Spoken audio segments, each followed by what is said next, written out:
Okay, so good afternoon, everyone. And my name is Michel Bartman. I'm the OTF moderator. I'll be helping Peter and Grant today. I just want to welcome you to this new OTF Connects presentation titled Addressing the Data Analysis Expectations Using Google Colab to Analyze and Graph Your Data.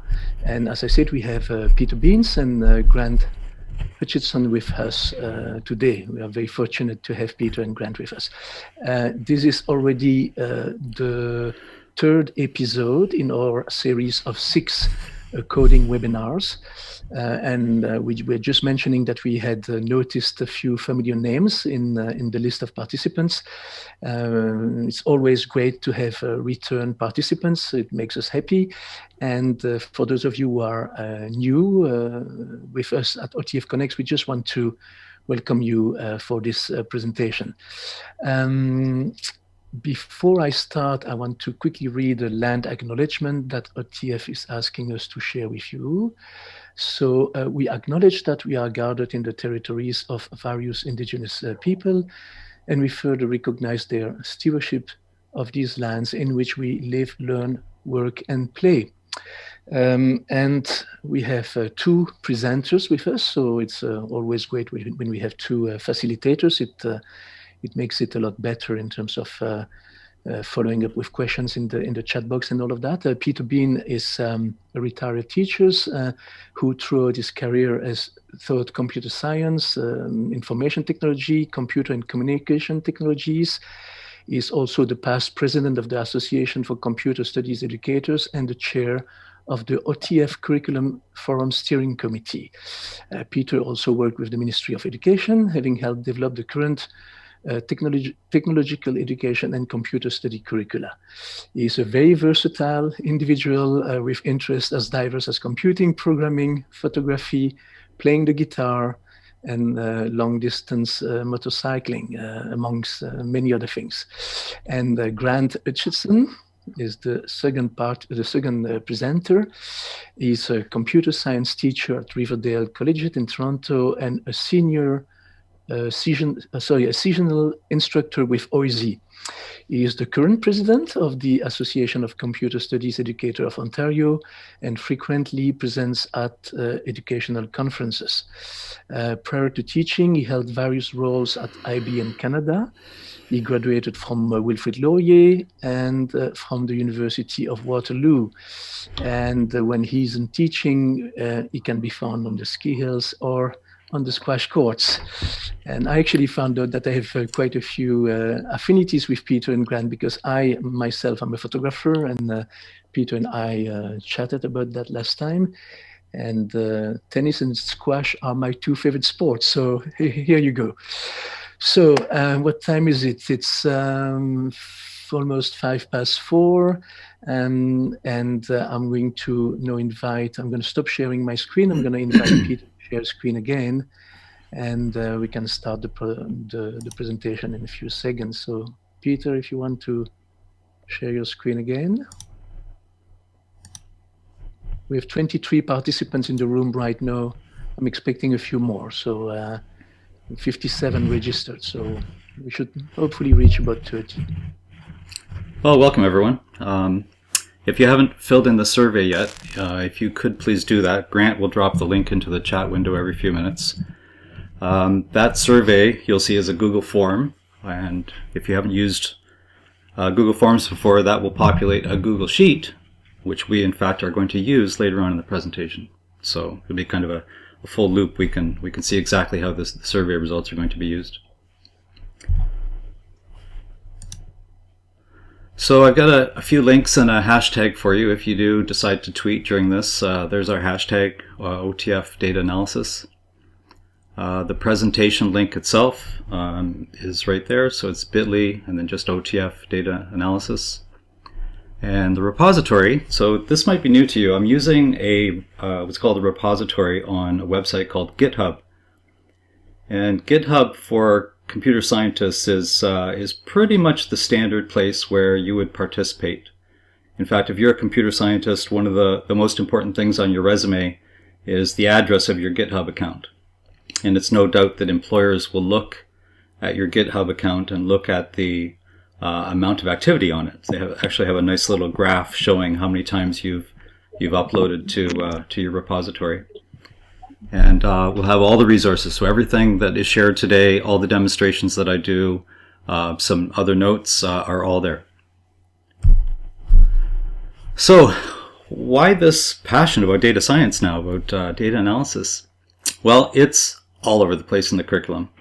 And certainly it's been brought to the forefront this year with all the graphs we see with COVID-19. You know, you're seeing these graphs everywhere. And in fact, one of the first things that I did when I was learning how to do this was go out and find some COVID data and figure out how to plot it. So here's just sort of a map of, you know, many different subject areas that include data analysis in the descriptions. One of the big ones, of course, is elementary math. So data analysis and coding is a very big part of that now.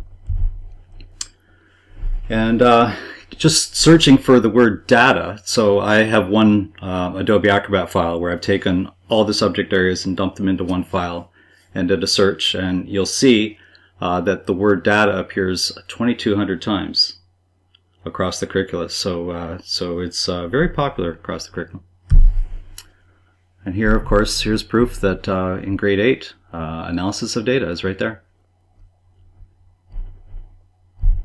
So if I go too fast, please let me know. Just drop a message in the chat, and then Grant, just yell at me.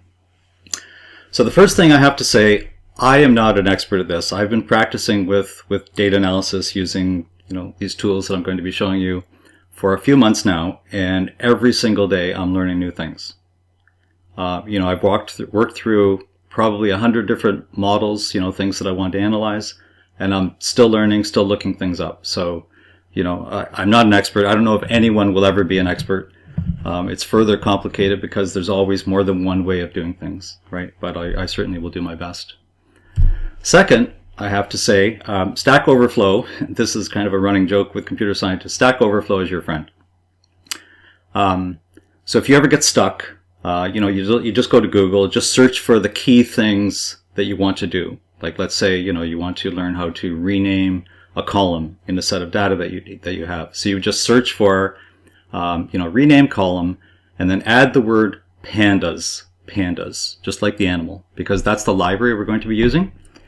And guaranteed, one of the top hits that you see in Google will be on Stack Overflow. And just go there and you'll find your solution. So what is Colab? So Colab is the tool that we're going to be using. It's short for collaboratory, which, if you think about the name, makes it sound kind of sciencey.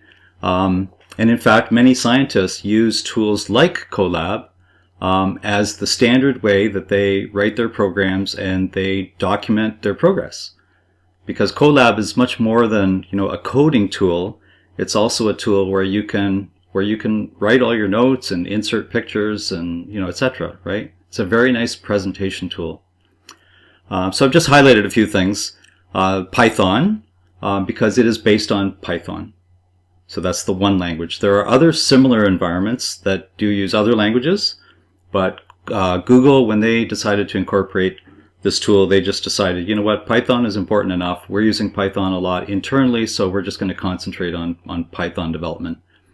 So if you're a Python programmer, in many cases, you could just jump over to Colab. And it runs entirely in your browser. In fact, this runs really nicely on an iPad.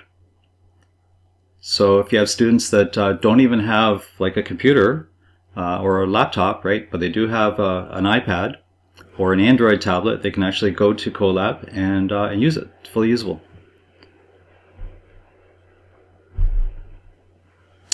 So other reasons that it's great. So we hear a lot about computational thinking. So if we look at, the definition of computational thinking, some of the important things is that it allows you to break down a problem into steps and then come up with a solution that generally involves programming.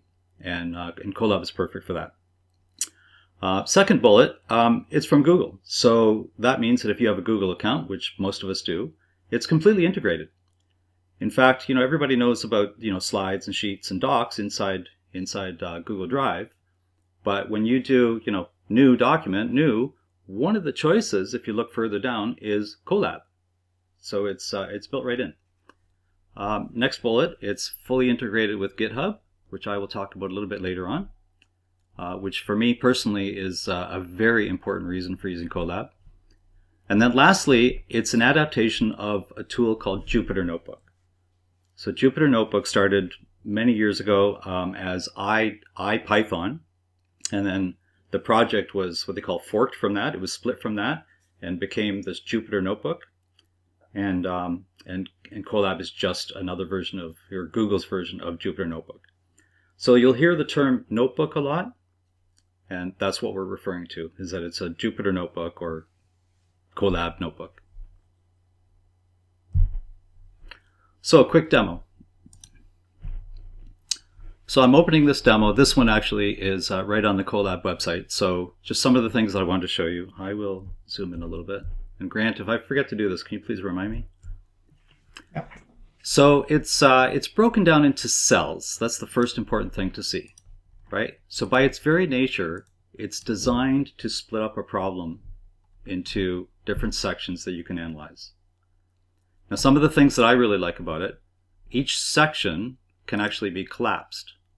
So you can treat a section entirely on its own, right? So you can decide what that section has to do, concentrate on that, just close the rest of the sections off. And once you've got this section working, you can close it off to concentrate on the other ones, right? That's a tool that I really like.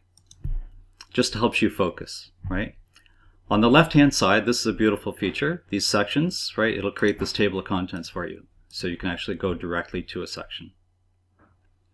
Over here on the left-hand side, another thing I want to point out is a file section. So I just have to wait. Right, so here's a file section. So you can actually upload files to analyze, or in fact right here, you can connect it to your Google Drive to bring in files from your Google Drive. All right, so let's just look at the different sections a little bit. So one of the things I want to show you is that the editor, the text editor, uses something called Markdown. So it's not a traditional word processor. I mean, it's kind of similar. For instance, you can have text, you can just click on the bold button just like you would in Google Docs, for instance. But it uses Markdown, right? So I've got this one hyphen here. That means that it's a level 1 heading. If I put 2 hyphens, that would mean that it's a level 2 heading. And you'll see over on the right-hand side, the preview, that it's changed, right? If I change that back to 1, you'll see it increase in size, right? So it's a little bit different, and it's not as efficient perhaps as Google Docs, but it still works, plenty well. You'll see that we can insert pictures, which makes it really nice for note-taking. In fact, you can just copy and paste from somewhere else. So if you find an image, even on Google, right, you can just, or on a website, you can just copy it and paste it directly in. You'll see I've got a link there, so links work perfectly. If you just paste in a link without text, it's automatically recognized and converts it to a working link, which is really nice. And then an important part for people is the coding parts, right? So here I've got code inside a cell, and I can just go ahead and run it. So there's 2 different ways of running it. One is you can just click on the little run icon here, and it will run it, and it will output it right there. The second way is when you're in that cell, if you hit Shift and Enter, so this is when you sort of become a power user and you're going quickly, just Shift and Enter and that will also run it. Okay, so here I have another cell, and in this case I just simply have like a variable, and this is, the traditional first program that you ever write is hello world. So I have a variable called S, and I'm putting hello world in it. And traditionally what you would do in Python is you would print S, and then you run that, and then the output is going to be hello world. Now, one of the very interesting things about Jupyter Notebooks or Colab is that you don't have to put a print statement because it's designed to be interactive, right? So all I have to do now, when I go ahead and run this, it's going to work, okay? But what is very interesting is that if you actually try to print 2 things, so print one thing and then another thing below it, using that method, it only prints the last one, okay? And to me, that's just a little reminder that the idea of this is that you want to chunk up your project into very small bits, okay? So in fact, most notebooks that you find, you will not see print statements like that. You'll just see what it is you want to print, what you want to output, and it'll just be like that. Okay. I think that's probably a good enough overview. You'll see, plus codes. That's how you add a code cell, plus text. Also, you can just hover over like the bottom of a cell. Okay, and that's another way of just adding. Or if you're in the last one and you run that one, well, there's nothing in there, but then it would add another one automatically to the bottom. Okay. No questions coming in? No. No, not yet. Okay, back to here.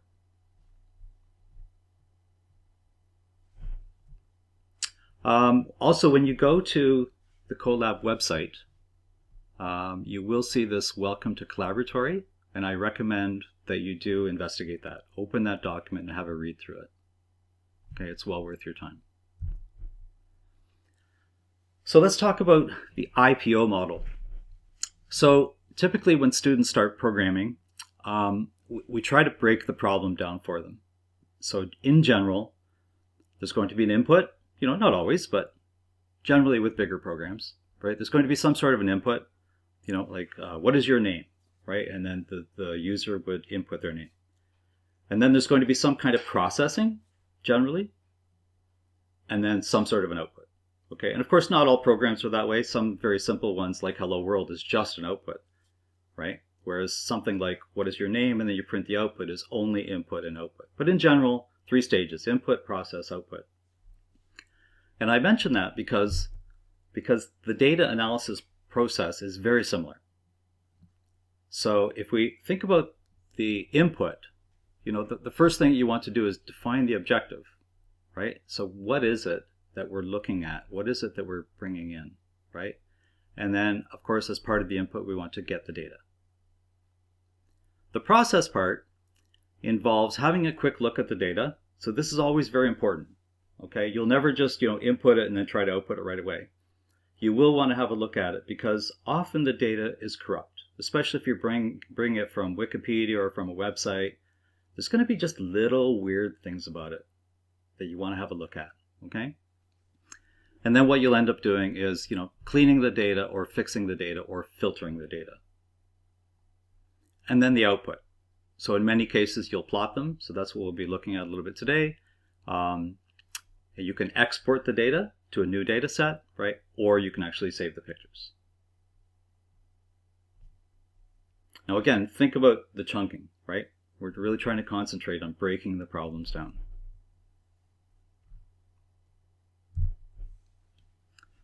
So some examples of input.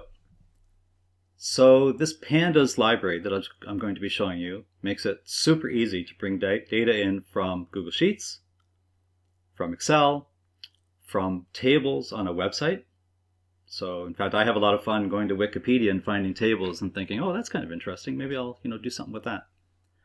Or directly from a file, or even inside the document. You can define the data at the top of the notebook, right? And then just import it from inside the document. But I'm finding in most cases, I'm bringing the data in from outside. Process. So some of the things I'm typically doing, deleting extra rows. So there might be some rows that I just don't want. So let's get rid of those.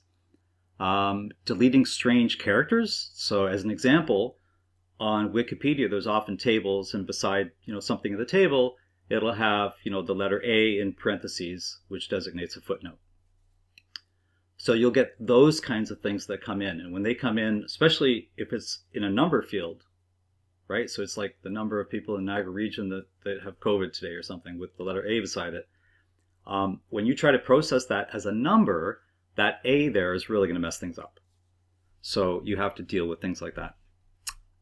Multi-row headers, they sometimes complicate things because generally you want to deal with like a column of data.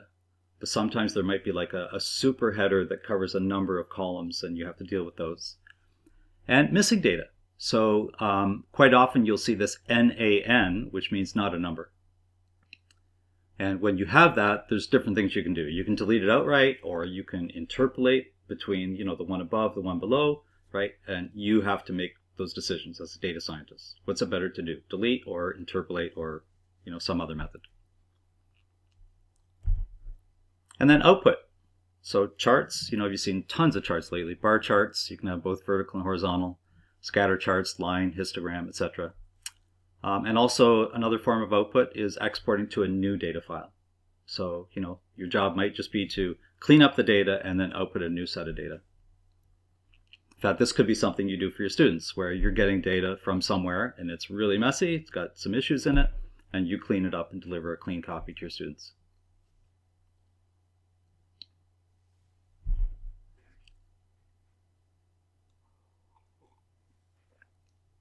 Okay, let's work through some real examples. So the first one is from a Google Sheet. So I have opened this Colab notebook in this GitHub website. Let me just zoom in a little bit. I don't know if you can see the URL, but so this is my one of my repositories, right? And this is the notebook itself. So you can see, you know, text, images, code, these little things here where you see the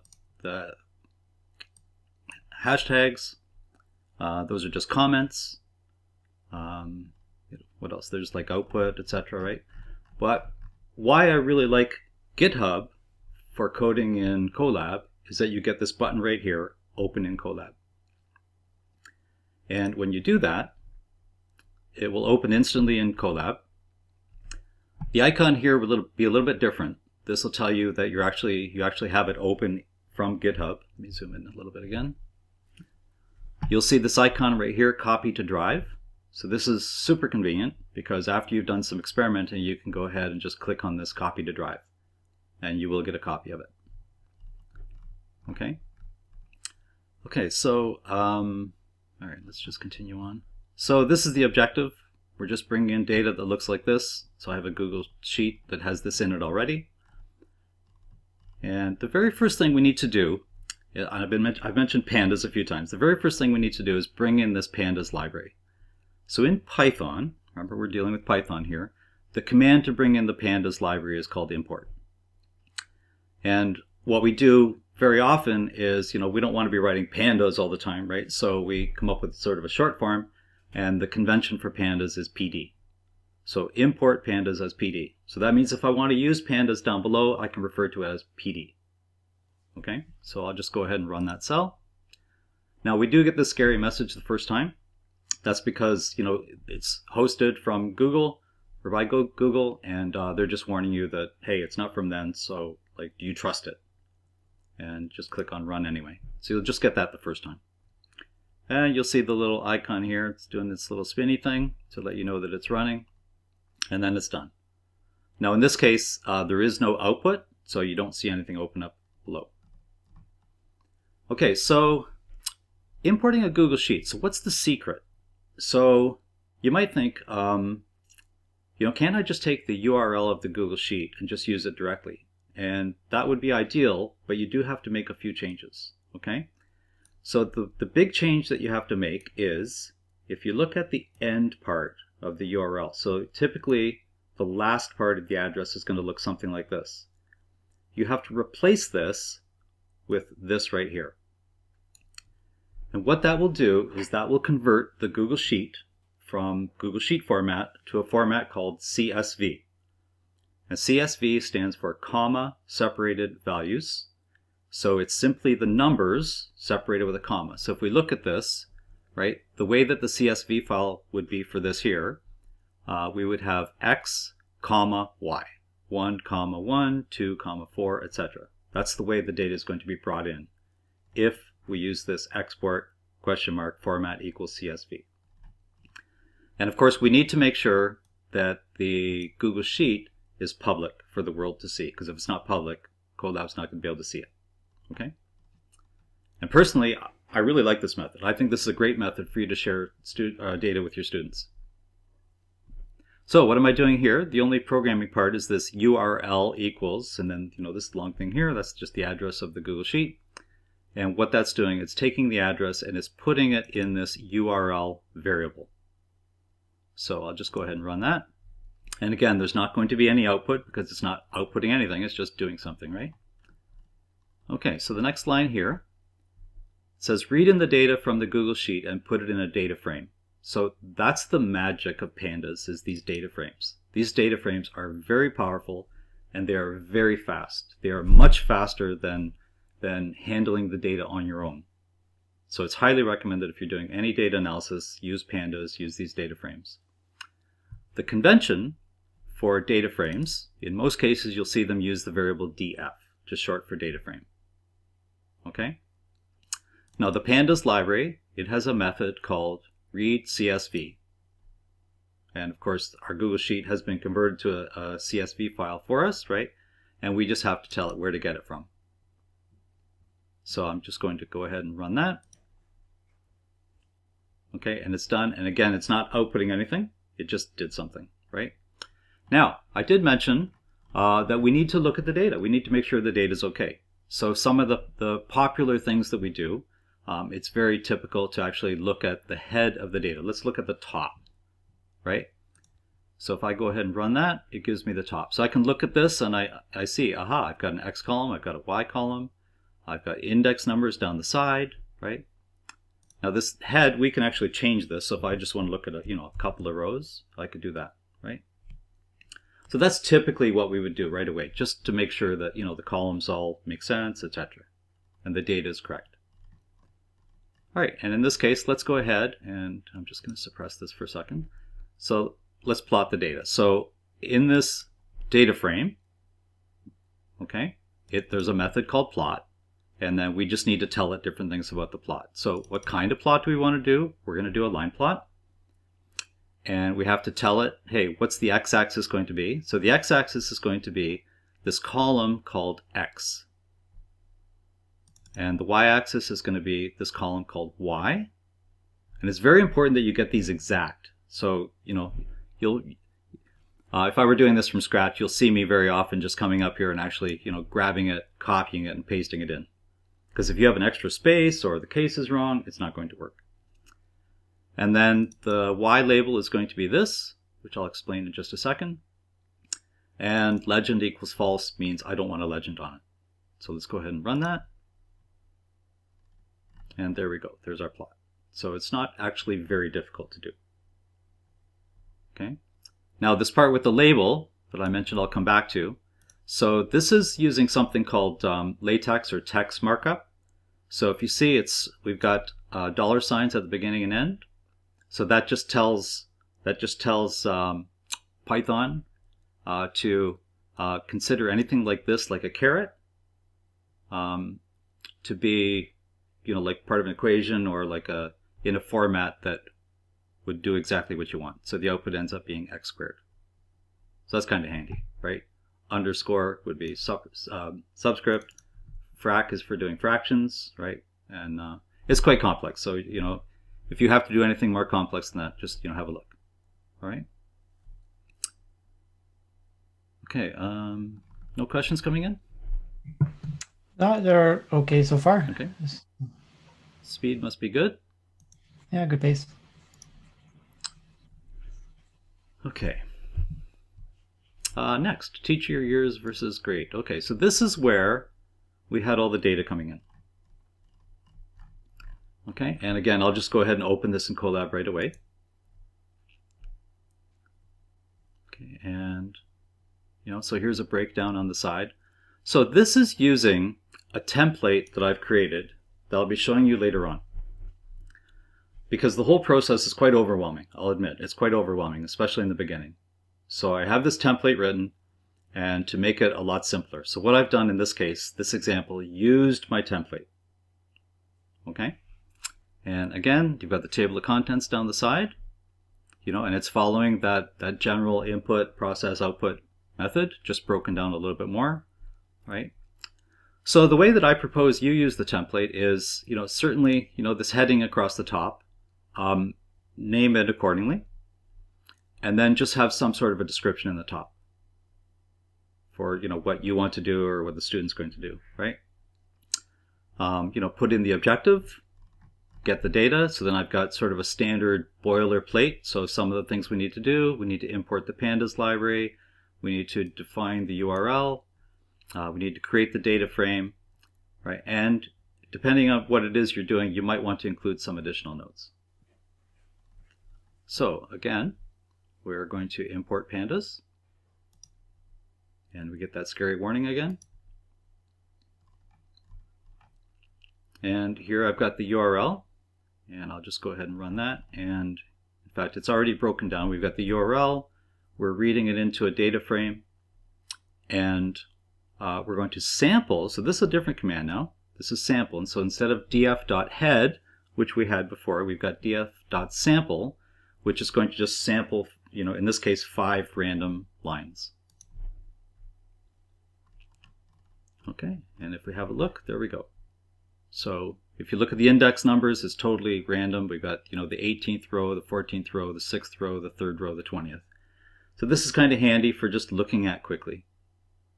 Right, so there's how many years have you been teaching, that's that column.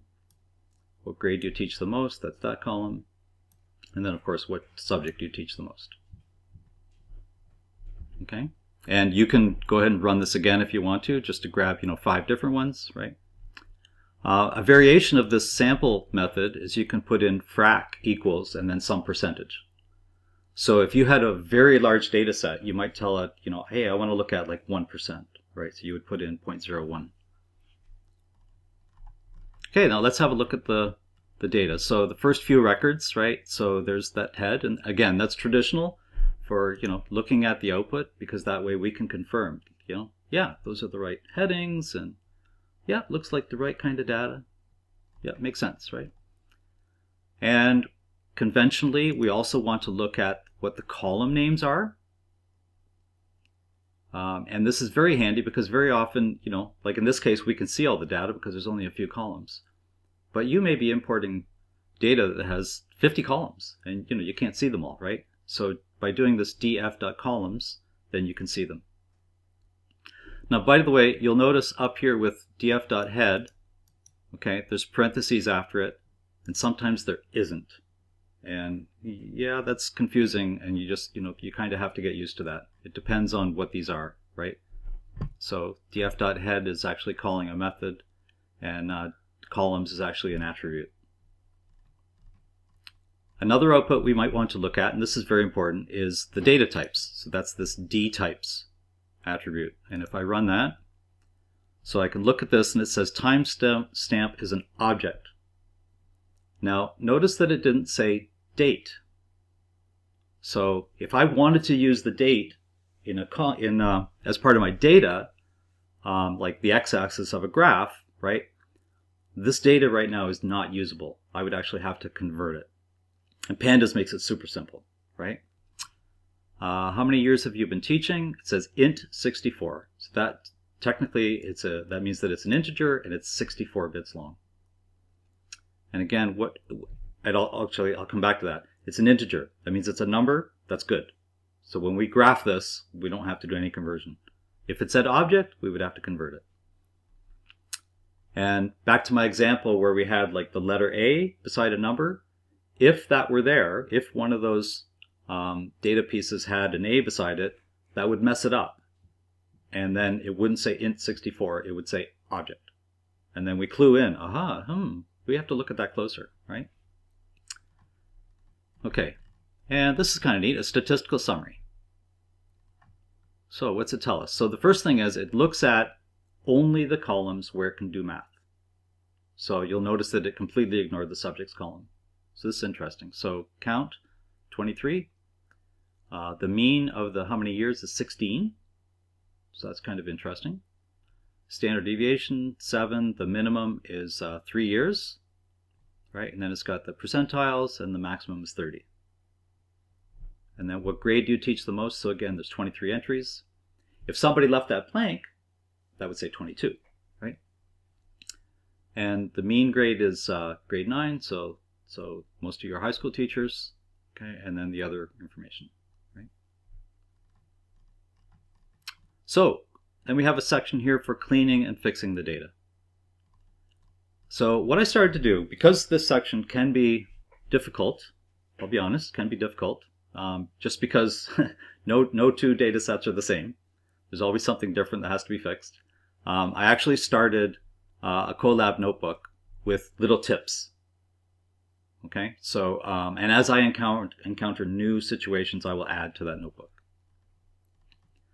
So one of the things that I like to do, if you have these long, complex column names like this, I like to rename them. So, conveniently, there is a rename method, and I just have to tell it, columns equals, and I have to tell it what the columns are, and then I have to tell it what the new names are going to be. Right, so I'll just go ahead and run that, and then I output it right away with this columns command. And there it tells me, so we've got timestamp. So this one here, how many years, has been changed to num years. What grade do you teach the most has been changed to grade. And what subject do you teach the most has been changed to subject.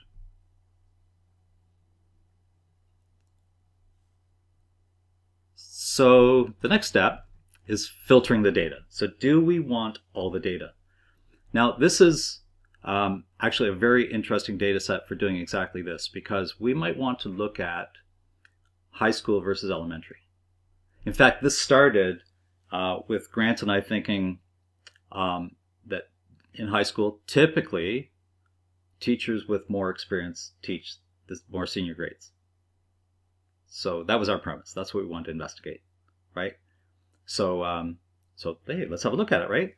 So what we did was we created two filters. So we have a filter called high school filter and another filter called elementary filter. And we just have to tell it that, hey, we want to look at the grade column, the grade field, and test it to make sure that it's greater than or equal to 9.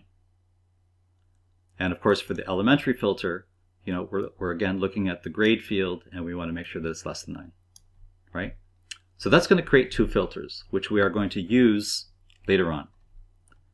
So let's do that. Let's apply the filters. So we're going to create a new data frame. So this is something you do quite often, right? So you don't apply the filter to the original data frame, although you can. And in many cases, people do. But in our case, we actually want to create brand new data frames to use, right? So we're going to create a new data frame called sec data frame. Okay, and then we run this, df, so that's the name of the data frame we're going to use, .loc for location. And then we're going to apply the filter just like this. And the same for the elementary data frame. So, where's the data that we want to look at? Well, that's in the master data frame. And there's the filter. So this is going to create two new data frames for us. And then let's check that it worked. Okay, so right now I'm just going to look at the secondary data frame. So if we look at the information, the data here, right, we could see in the grade column, everybody's secondary. If I change this to elementary and run that, and look at the grade column, we get just the elementary teachers.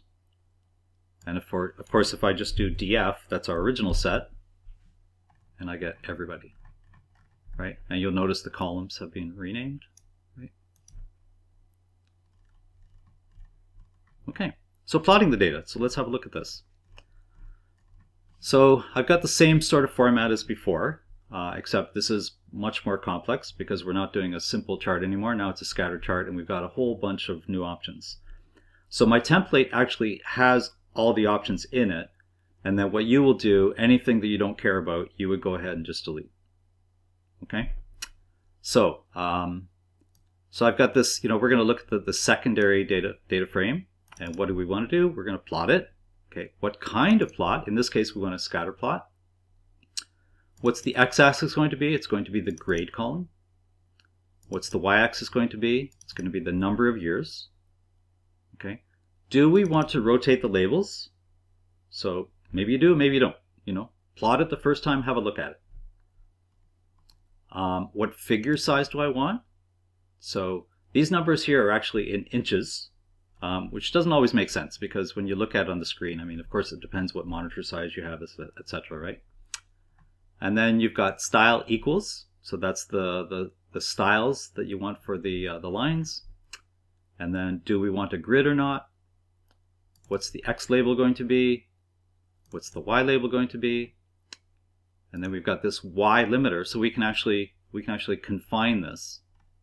So if I didn't want 0 to 30 on the y-axis, I could actually change this to 0 to 10. Just look at that subset, or 20 to 30. Just look at that subset. And then lastly, the title. Okay, so as a reminder, we are looking at the secondary teachers on this one. So let's go ahead and run that.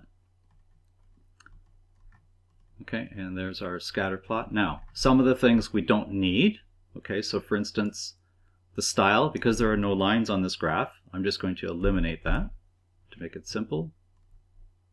Okay, the y limit, I don't really need that. I probably don't need that. So this is what you would do when you use the template. You just go through, and the things that you don't need, you would just get rid of. All right, let me rerun that to make sure I didn't mess anything up. Right, and we're good. So this was secondary. Let's change this now to elementary. And you could, of course, have 3 different cells so that you don't have to keep changing the things, right? You could have an elementary cell, a secondary cell, and then one maybe for everybody. And sure enough, we get, just the elementary grades, right? And then if we want to do everybody, that's just going to be DF.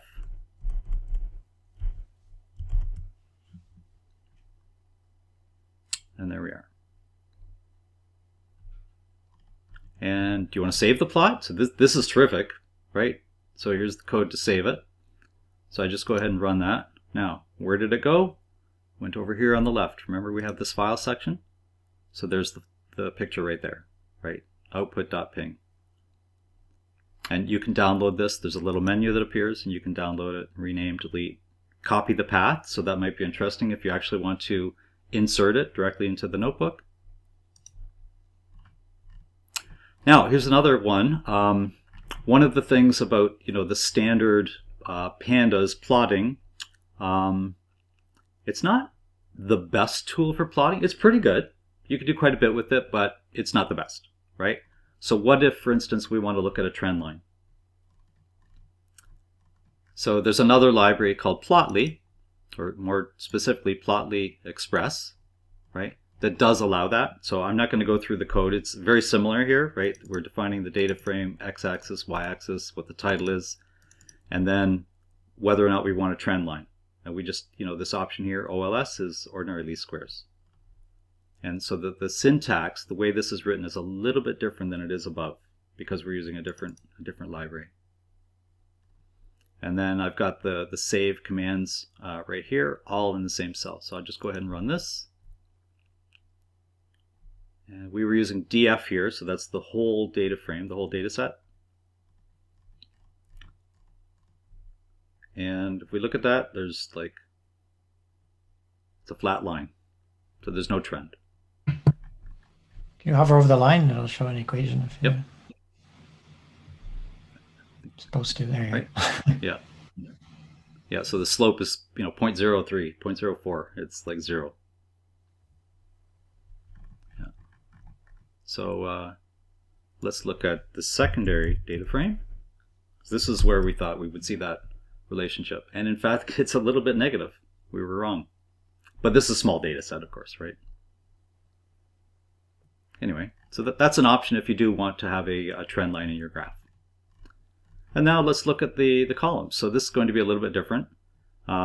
We have to do a little bit of processing here. Okay, so we're going to look at the whole data frame, and we want to look at the subject column. Okay, and then we have to apply this value counts method. So it's going to look at each value and just count them, and then that's what we want to plot. And so what kind of plot do we want? We want a bar H. That means it's a horizontal bar chart. If we just wanted a standard bar chart, it would just be bar. And do we want the grid? Yep. So it's true. And then what the title is. Okay, so I'll just go ahead and run that. So this is old data right now down below. I'll just run that. And that's who's in our audience. So this is actually very handy, if you're ever presenting, right? You could actually have everybody do something like this. You can make a copy of this this notebook, and then share the form, and have them, fill in the survey beforehand and then just go ahead and run this, and then we can look at that quickly and aha, we know who's in the audience. Okay. All right. How are we doing for time? 4:45. Okay, table on a website. So this is very interesting. So again, I'm opening this in GitHub, right? And I'm going to click on Open in Colab, because here on GitHub it's not interactive. You know, it's just a presentation of it, right? So we have to open it in Colab to make it interactive. Okay, so this one is looking at corporate average fuel economy. So that's a standard that, you know, if you look at the average fuel economy from a manufacturer, there was a specification that they had to meet. And that was an effort to, you know, improve the mileage of cars over the years, right? So this is what the actual table looks like on Wikipedia. No, actually it wasn't Wikipedia, somewhere else. So it's going to be a very similar format. So read in the pandas library. So I'll go ahead and run that. And we get that scary warning. Run anyway. There's the URL. So this was from dieselnet.com, right? So it doesn't matter that it wasn't Wikipedia. The important thing is that it's a table on a web page, because that's what this looks for, a table on a web page. So there's the URL. I'll run that. So that just sticks the address and puts it in that variable called URL. Right, and then we have the same sort of format here. We're going to read in the data, right? And in this case, we're using read HTML instead of read CSV. And we're going to put that in a data frame. Sorry, this is a little bit different than a data frame right away. It's actually a list of data frames, because when you run this read HTML, it goes to the web page, it finds every single table on that web page, and it returns them in a list. So that's the first thing. Then what we have to do is we have to tell it which table on the page. So if it's the very first one, it's going to be index 0. It's all 0 based. Okay? And then we put that in df, the conventional df variable name. Okay, so let's go ahead and run that. And that worked. It brought it in. Now this is one of those multi-indexes, right? If we come back to the table, we can see there's multiple rows, right? And this tends to complicate things. And sure enough, we can see that here, right? That's why it says year, cars, light trucks combined. So actually these three columns all fall under light trucks. There's some of those NANs I was talking about. Here, let me just zoom in a little bit again. It's not letting me.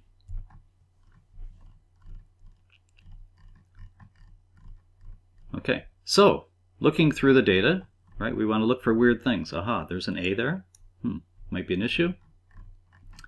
What column is it in? Two-wheel drive. So if we're going to look at this column, that's an issue. There's some NANs, could be an issue.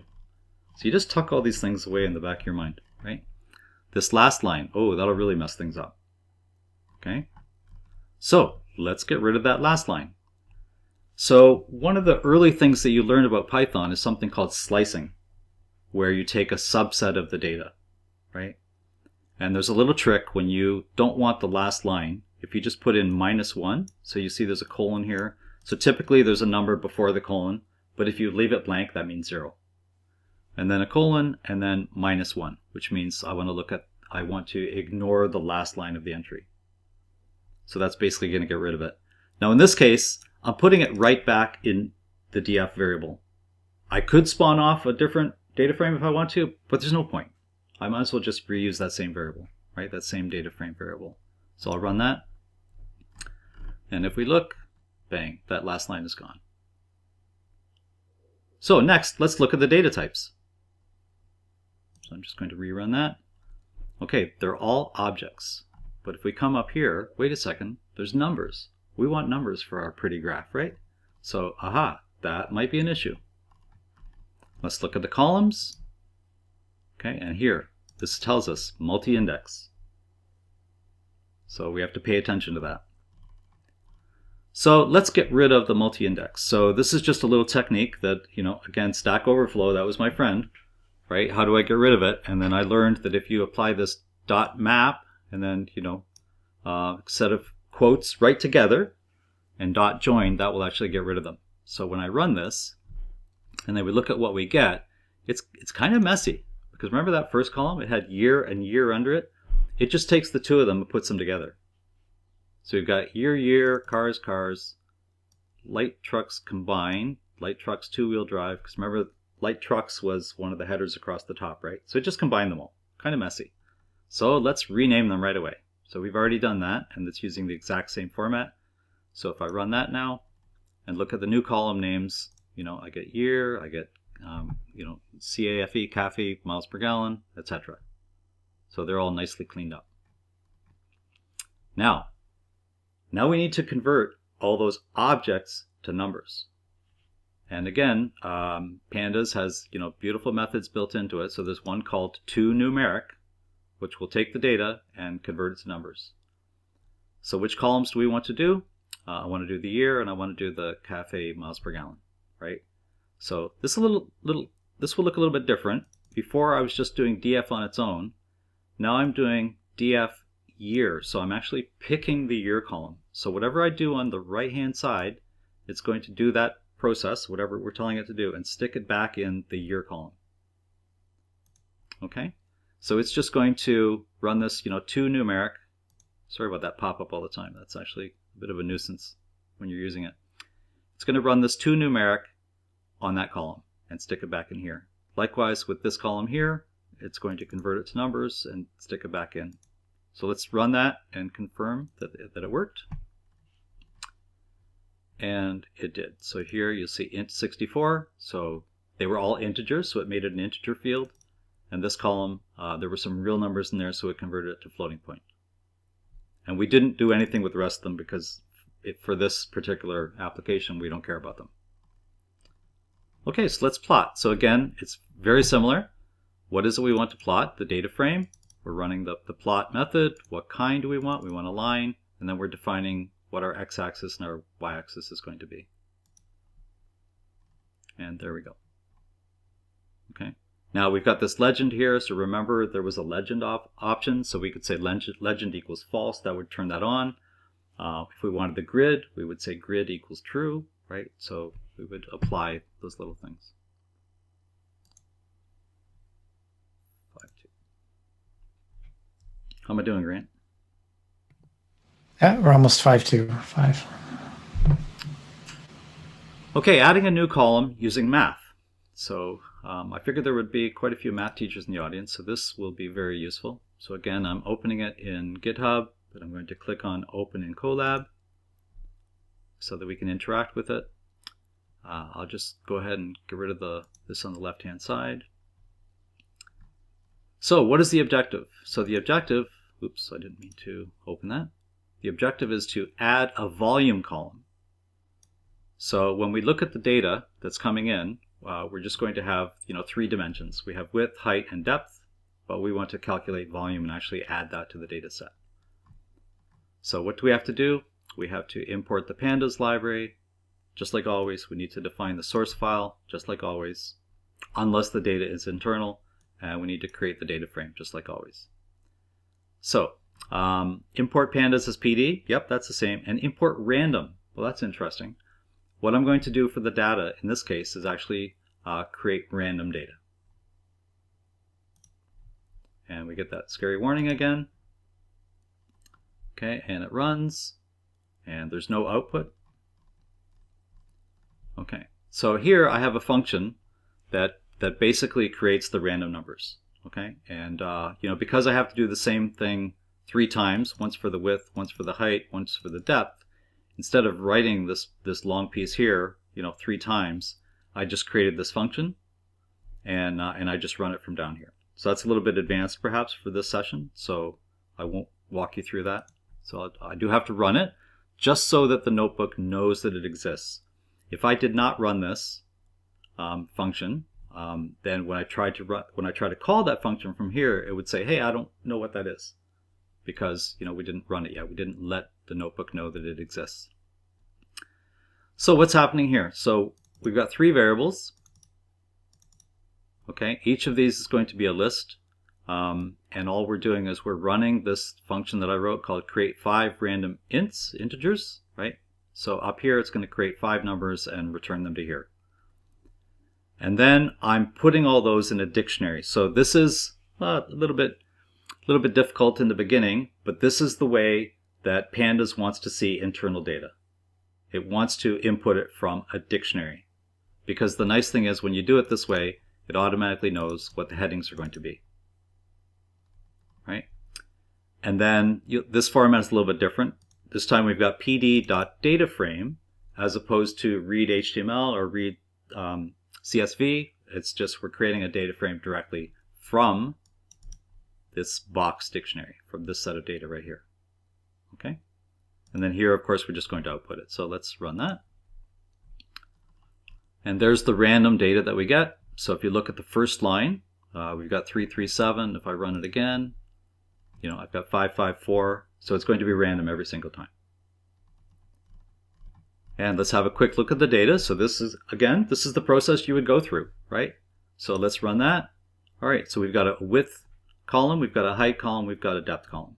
So yeah, makes sense, right? Those are the decisions, that's the thought process you would go through. The data types, we would run that. And if we look at them, they're all integers, int 64, int 64. So that's good, they're all numbers. Describe, let's look at it again. Again, they're numbers, so let's see, right? And if we look through those details, all make sense. There's 5 of them. What's the mean of them? What's standard deviation, etc.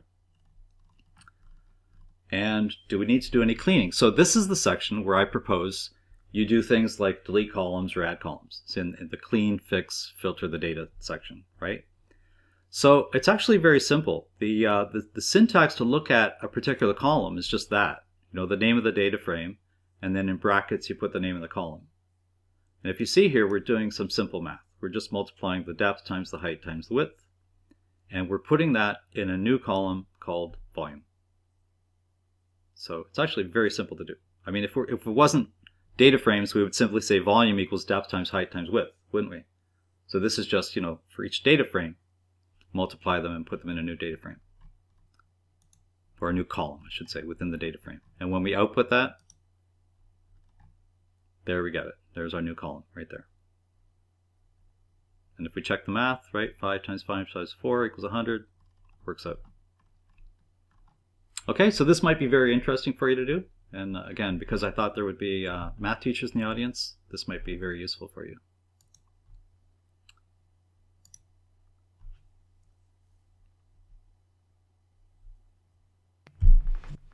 We're at 5 now. Okay. So time is good? Yep, okay. 5 o'clock. Okay, this one is going to be a bar chart looking at the mass of planets. And again, I'm going to open it in Colab so we can interact with it. I'm not worried about the table of contents on the left, so I'm just going to close this off. Okay. Now this is a later version of the template, so this notebook is based on the template found here. And so that way you can always go back to the original template, which I will show you. What's the objective? To produce a bar chart of the mass of the planets. And there's the data source. And again, this sort of recipe, we need to import pandas, define the URL, right? So let's run that. Scary warning. So now pandas is imported. And again, we're defining the URL. So it's the planet page on Wikipedia. And here's this list of tables data frame format that I was talking about. So we're using read HTML. So again, it's going to go to that page, right? It's going to go to that page and it's going to find every single table on that page and return them as a list of data frames. And then I've already worked out that it's the 8th table, which is why I have the number 7 in there. Remember, it was 0 based. So 0 would be the first, 1 would be the second, etc. Right? So let's go ahead and run that. And there's the table, and just looking at it quickly, yep, makes sense. Now if I change this to like 6 and run it, That's interesting, but that's not the one I want, right? So this is the process you would go through. You would think that often you could just go to the page, and count, like, oh, there's the first table, there's the second table, etc. But very often there's tables that you don't realize they're tables. Like sometimes when they created the web page, they put in tables just to clean up formatting, so you don't always realize they're tables. Okay, so what are some weird things we have to look at here? Well, Earth has this little A beside it, so we know that's a hiccup. And we've got this last line that's a hiccup. So there's a few things we need to deal with, right? And I'm interested in the mass column. So everything else looks okay. All right. So quick look at the data. And again, same sort of thing. Let's look at the first few rows just to give us that warm, fuzzy feeling that everything's okay. Let's look at the columns. Let's look at the data types. And if we look here, okay, so we want the mass column. It's an object, not good. So we know we have to deal with it. And we can do a statistical summary. Now you would not run all of these all the time. Like right now, I might not care about the statistical summary, so that line of the template, just delete. Now, what do we want to do if we just want to look at one column? Well, we've actually looked at that quite a bit, right? You just put in the name of the column in brackets. Right? So we can just concentrate on that one column. If we want to do another one, so I could grab the name of that, and again, I'm just going to highlight it like that, and then paste it in, because you do have to get this exact. Okay? All right, looking at multiple columns, so if you want to look at multiple columns, then you would have to put them in a list. So you have to put an additional set of brackets, okay? And then you put the two different column names inside that list.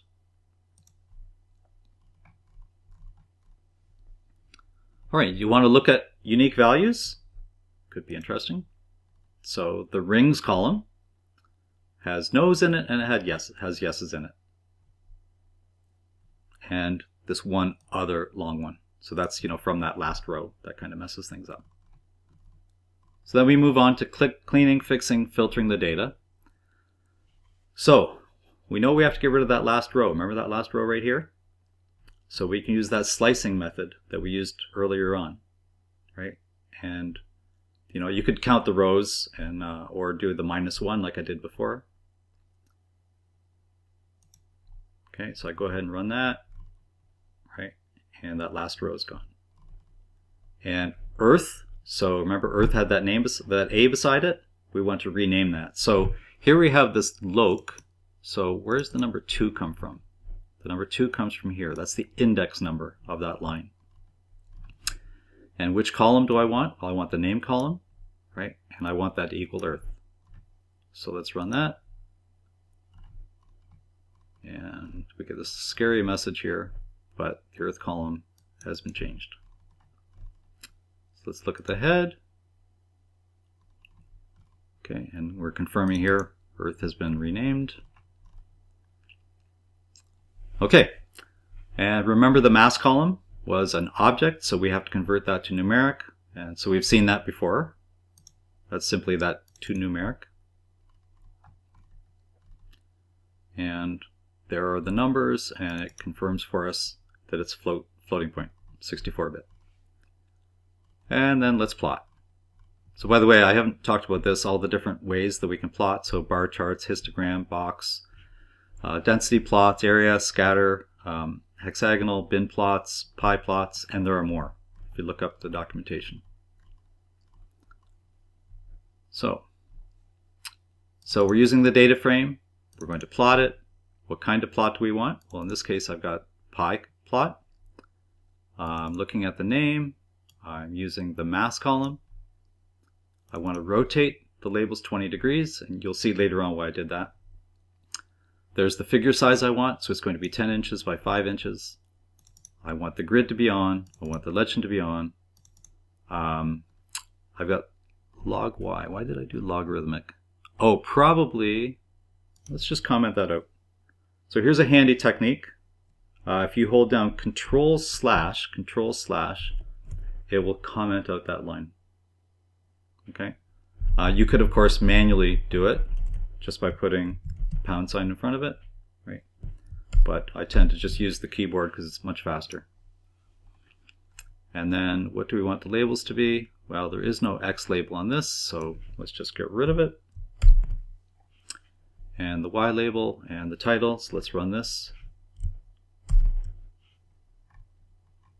Now that's not very useful, so this isn't really how I want to look at that, so let's just change this to a bar chart. Aha. So this is why I want logarithmic. Jupyter's too big, I think that's a... Yeah, Jupyter's skewing our graph. Everything else looks small compared to Jupyter. So now it kind of makes sense, but you just have to remind people that it's logarithmic. Okay, so this one's kind of interesting because there were more things that we had to fix, and that's often typical when you're pulling in data from somewhere else that you have no control over.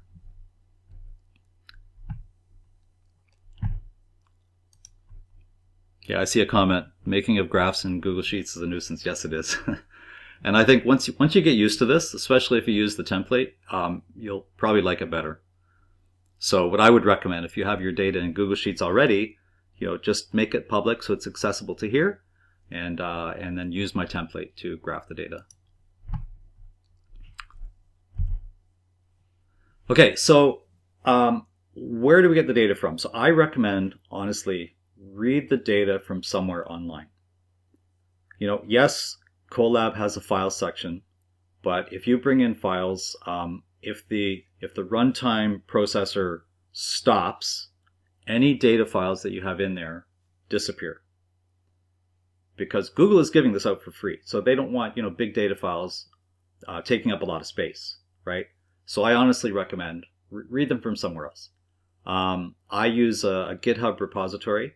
I also use a tool called Gist, which also belongs to GitHub, and it's very, very convenient to use. And I recommend that you investigate that.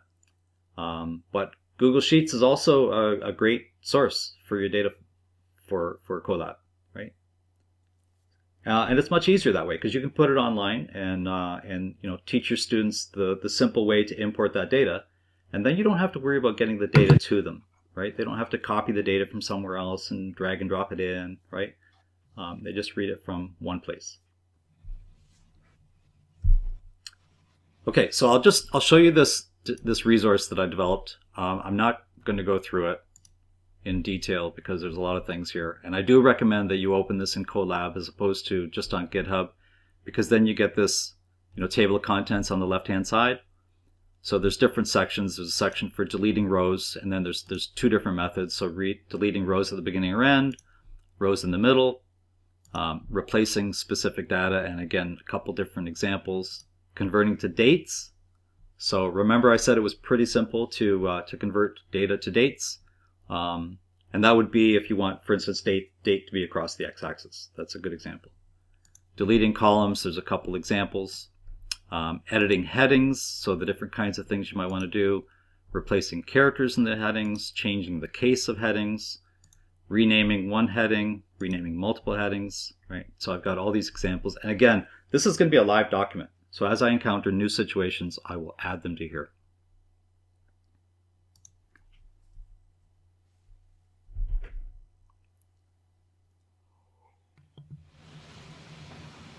So here's the template. This also is a live document. I'll just go ahead and open it in Colab. Actually, I'd better not do that in case I change things. So here it is in GitHub again, and open in Colab. Now this is a copy of the template. I said I don't want to open it in Colab because I might change things, right? If we look at things here, I've got this little GitHub icon in the top left, which tells me that it's not my master one, right? And also it says copy to drive. That's another clue to me that I'm not editing my original. So this is a blank template that you would use yourself or you would share with students, right? And it's completely blank. So where it says title, obviously, you put in the title. And I say here, use this template as a starting point. So this has a lot more in it than you would need, for sure. So the stuff that you don't need, just delete it. Just get rid of it. Okay, likewise with sections, right? If you want to, if there's sections like the clean fix the data section, if you don't have to clean or fix the data, delete that section, get rid of it. So I recommend here change the title at the top and any text under the heading to make your code and comments relevant. So this is like the big picture. What is it you want to do? And then the objective. So what is it you want to analyze? Where's the data coming from? What output do you want? So this is ideal for you to share with students, because you might tell them, like, let's say you're doing, a planet section. You want them to plot the mass of all the planets, right? You could define all that in the objective. I want a bar chart of all the masses of the planets. It's coming from the Wikipedia page, and well, that covers what you want to analyze. Then get the data. So again, this is the whole process, right? So you don't have to keep all this. Once you've done it, you could actually delete those comments, right? And then it's broken down into, so again, this is, I'm covering everything, right? So the get the data section, I've got two here, from a website or from within the notebook. So what you would do is, hang on, I just have to get rid of all the people there. So from within the notebook, if we don't want that section, I can collapse it down and I can just delete it. Okay, and then it's gone. I won't do that just yet. Yeah, no, I can do that because I'm not going to go through it in detail. Then we've got quick look at the data. So I cover all the bases here. If we want to look at the top, if we want to look at the bottom, if we want to look at just a sample, if we want to look at the columns, if we want to look at the data types, if we want to do that statistical summary, right? I've got them all here. An example of looking at one column, an example of looking at, unique values. So it's probably the most common things you would want to do the first time you look at the data, just to make sure that it's okay, right? And if there's something you don't care about, like if it's not statistical, this statistical summary one right here, just delete it. Okay. Cleaning and fixing the data. So I've got an example here of if you want to rename the columns, and again, if you're not renaming any columns, gone, right?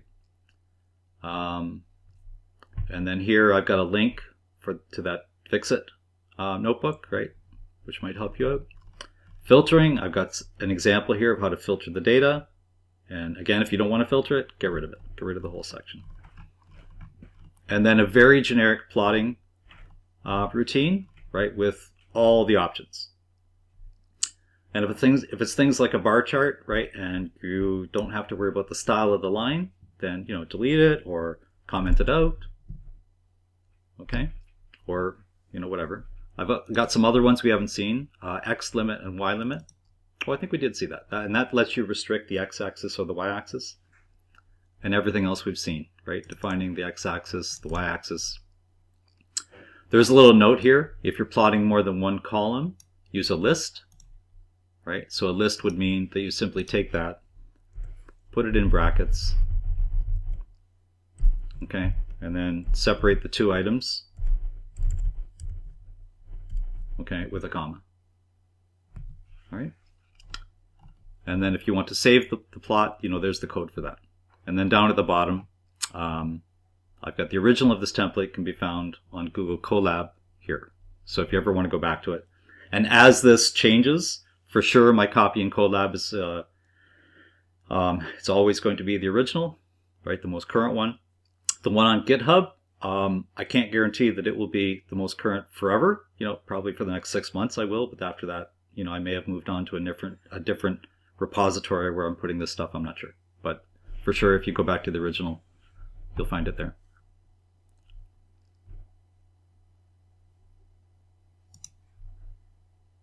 Now I'm getting this warning all the time because I've made changes, and generally what you would do at this stage is you would rename it. Actually, no, you have to copy it to Drive first, and then you would rename it, right? And so it senses that I've made changes. So, when I do try to close it, it's just warning me like, hey, are you sure? We're at quarter after, so yeah. Yeah, I think we're in good shape. Okay, so let's have a look at the repository. So for many of you, I'm sure this is going to be the first time you've looked at GitHub. some of the, well, big picture of GitHub, it is the place where people collaborate on writing code. So any of the big open source projects that you hear about, like Firefox, it's not called Firefox now. What is it now? I don't know. I thought it was. Oh, okay. They keep changing the name on me over the years. Anyway, there's a good chance that the source files for that live in GitHub. There are other repository sites, but GitHub, without a doubt, is the most popular.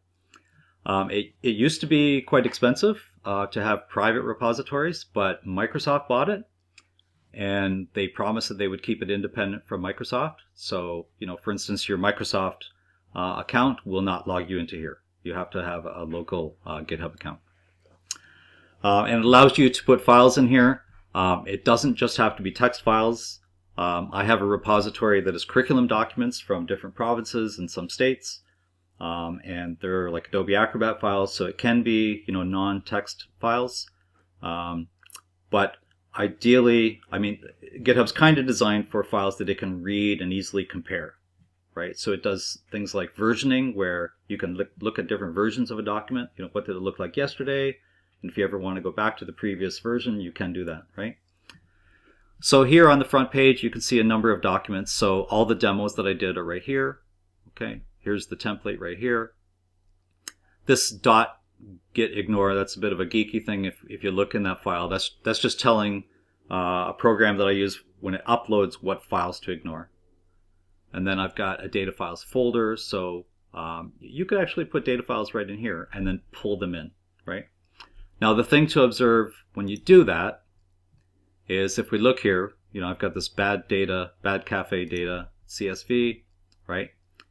If you shared this with your students, right, if we were just to grab the address at the top, right, grab the address at the top and share that with the students, it would not work.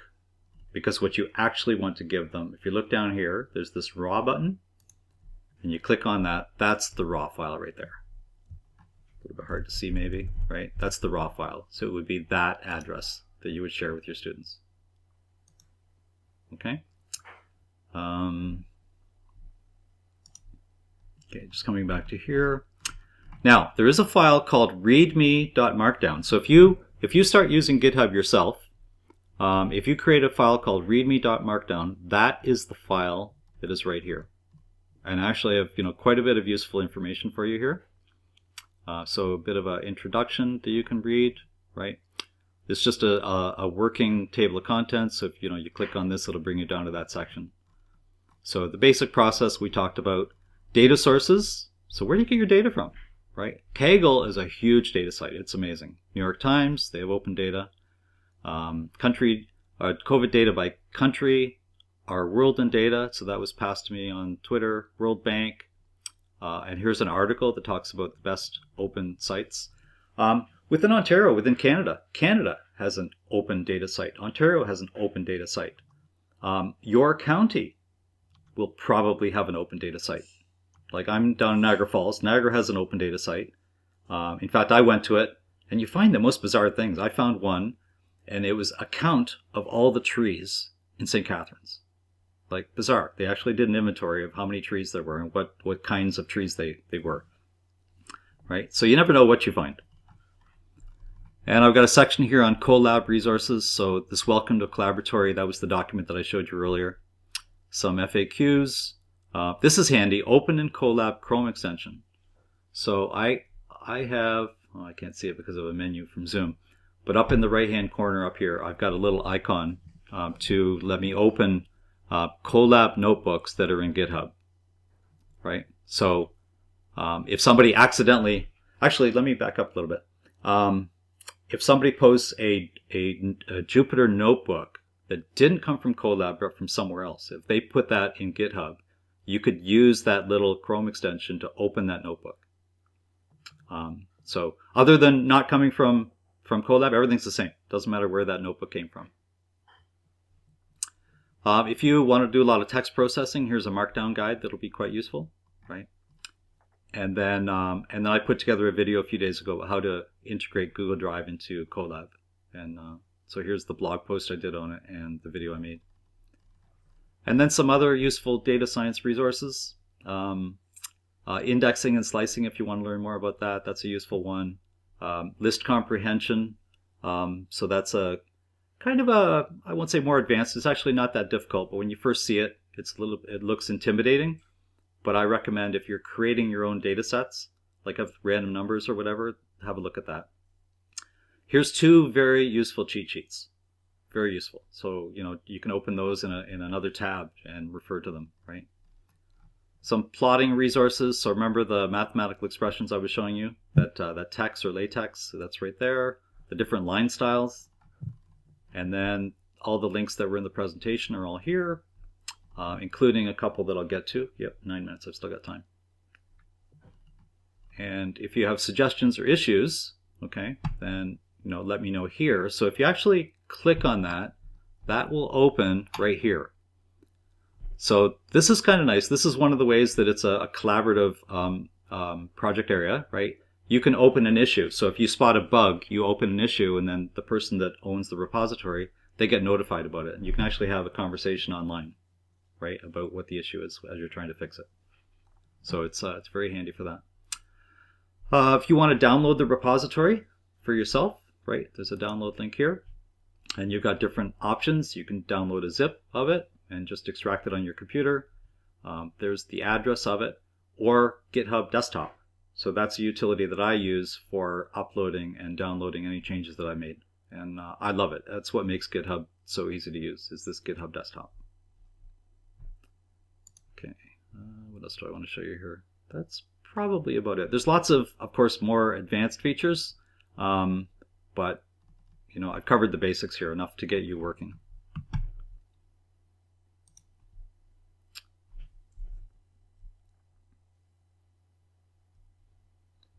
Question, will you recommend we clone it? Do you mean the repository? I don't think it's necessary. If you just have access to the link, then you can just go ahead and access each resource independently. Plus, if you clone it, then you won't have the most current version. I think we'll have to skip this part and just go to the okay. Colab and then have questions. Okay. All right. So I do have some slides here I'm just going to skip over, but if you are interested in pursuing GitHub more, have a look at these, please. I do have some, geeky definitions from online, but there's my definition. It's a good place to share your data files and Colab templates from. And then there's just, I'm just going to explain that a little bit differently. This is just a screenshot of GitHub Desktop, and it makes it really easy to track changes. So here, this blue button that says Push Origin, that means that I've made a change on my local computer and it has to be pushed up. And then, there's a button here, Open in Visual Studio Code, so that lets me open it in my editor. Show in Finder, or on a PC it would say Show in Explorer, I guess. And then View on GitHub, which is often handy if you just want to have a look online to make sure everything's working okay.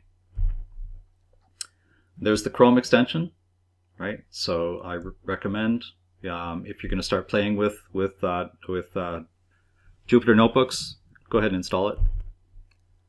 Okay, so we do want to give a shout out to a website called Callisto.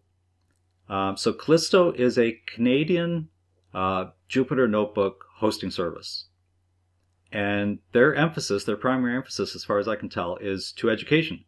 So if you go there, they've got many lesson plans by subject area. So it's worth pursuing, right?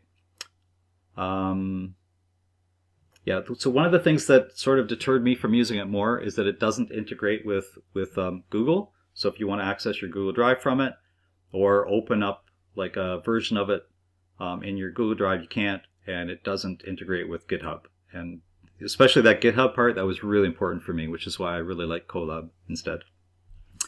And it's being used by this upcoming hackathon for teachers. I shouldn't say upcoming because it's actually in progress. It's a 3-month project that Andrew McDonald is working on. And I believe I have it open already. So here's the website.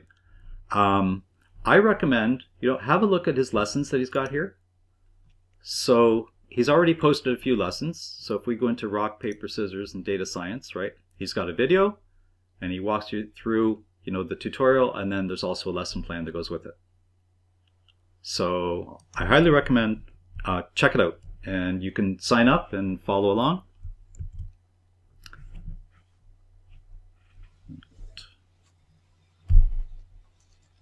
And then lastly, I just want to give a plug for the ACE mail list. So ACE in the beginning just concentrated on high school computer studies teachers. But now, of course, coding is happening more and more in the elementary panel.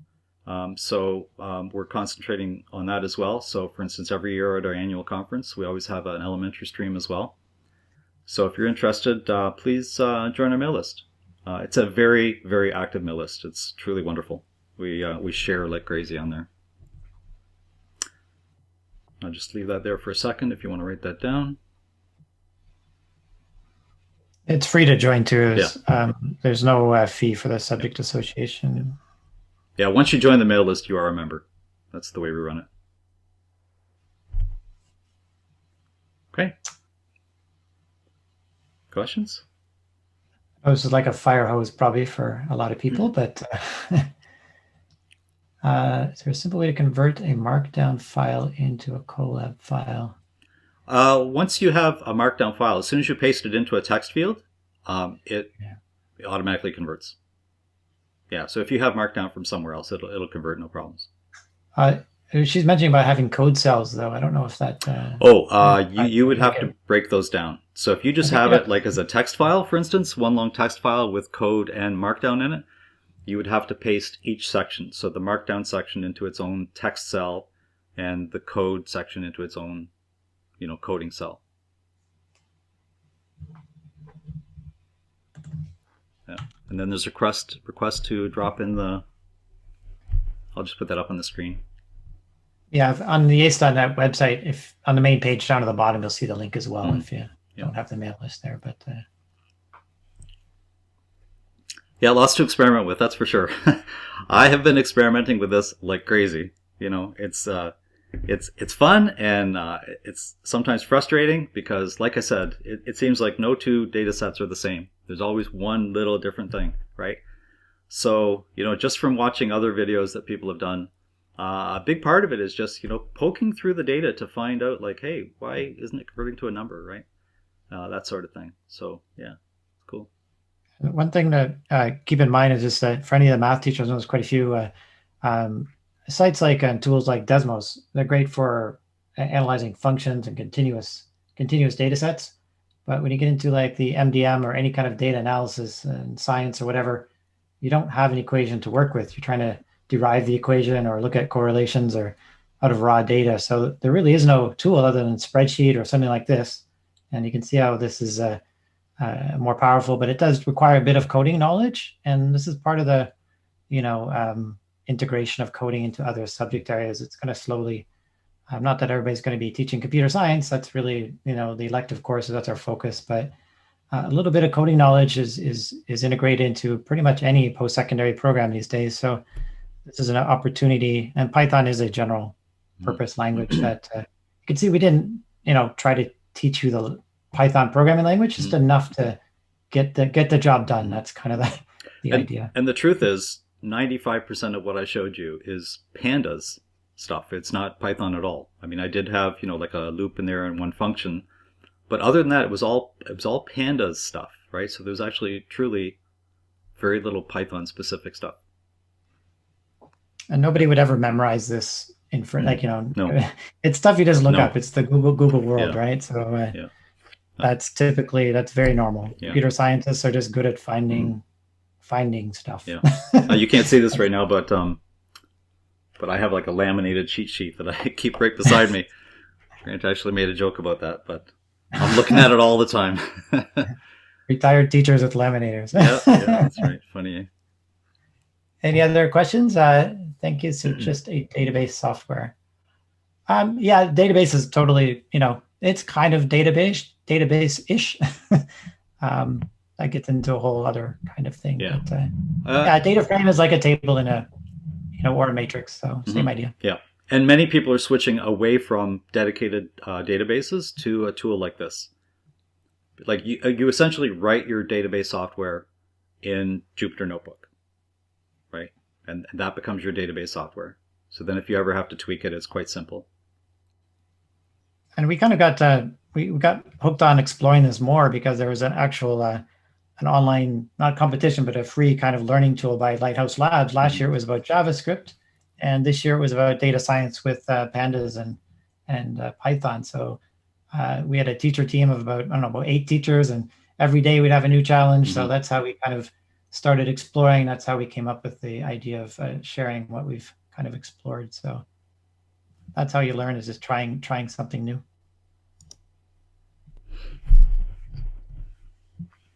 Any other remaining questions, or 5:31, not bad. well, thanks for coming. And I don't know if Michelle, you had something to wrap up, or thanks, Peter. It was great. Thank you. Yes, I will jump back in for a few seconds. So thank you, Peter and Grant, for this really a fantastic webinar. I must say it was a very high level presentation, quite complex and a bit overwhelming, at least for someone like me, I must say, because I have no coding experience. I was a photography teacher, so obviously for me it was a lot of Chinese, but very, very high level, I must say. Also great teamwork, because Grant did a lot of work in the background, answering all the questions that were coming into the chat box. So that was really excellent. And also thanks, Peter, for the presentation, and also preparing all the references and the website, the tools, all the links that you have. And I just want to tell everyone before you guys leave that we will send you an email tomorrow with all these links and all this information, so you don't have to worry. And I want to, of course, thank you all for your participation.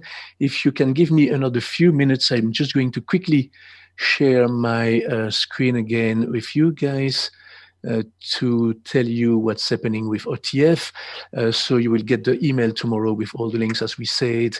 There's also a little questionnaire. If you have a few minutes, we like you to answer this questionnaire. It helps us with refining and improving our OTF Connects webinars. And also, I just want to let you know we are halfway in our series of 6 webinars. We have 3 more to come, and they are all on Thursdays afternoon. So try to keep your Thursdays open. On May 13 and May 20, we have student-centered K8 culturally responsive coding experience. The facilitators are Melanie Mulcaster, Amanda Williams-Yeager, and Michelle Peter Adlams. And then on May 27, we have integrating Minecraft and Make Code Code Builder into your math program. And the facilitator is Andy Forgrave. So I really hope that we will see you for these 3 upcoming webinars and the next 3-4 weeks. And I want to thank you all once again for your participation. And of course, I want to thank Peter and Grant for preparing all of this for us. And I look forward to seeing you again next week. So thanks so much, everyone. So much. Yep. Thanks very much. See you all. I'm gonna stop the recording. Have a great night. Thanks so much. Yeah. Bye bye. You gonna leave this open for a second? Oh.